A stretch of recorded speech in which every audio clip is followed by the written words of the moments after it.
Good Morning Business. Happy Boulot. Et on va parler coaching des managers et des patrons. C'est pas une mode aux États-Unis, c'est devenu une tendance managériale. Si t'as pas ton coach, allô, t'es patron, t'as pas ton coach, c'est pas possible.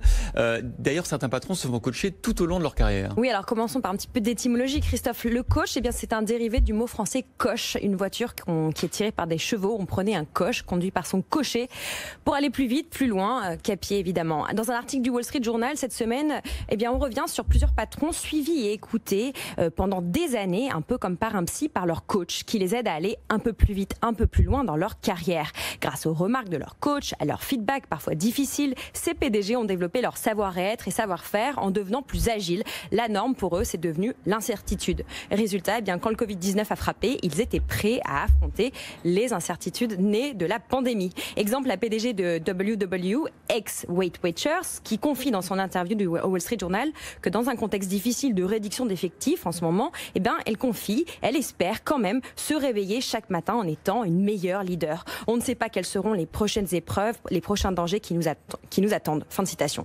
Quand on lit ces interviews, on apprend que la clé de leur démarche de coaching à ces PDG, c'est d'avoir appris à admettre leurs faiblesses. En l'occurrence, pour le Covid-19, celle d'avoir ignoré le futur, de ne pas avoir pu prévoir quand allait frapper le danger. Et en France, est-ce que nos managers pourraient aussi faire appel à un coach d'entreprise en ce moment pour surmonter la crise? Alors en France, on se demande qui accepterait d'être coaché comme cette PDG de Weight Watchers. Si se faire coacher, c'est admettre qu'on a des faiblesses, qui irait le raconter dans les médias? Se faire coacher, en fait, c'est une démarche d'auto-amélioration assez humiliante, on peut dire, et qui marche dans une culture d'entreprise américaine, la culture tout court américaine, car une faiblesse là-bas, ça se corrige, et en face, on a toujours des points forts qu'on peut renforcer.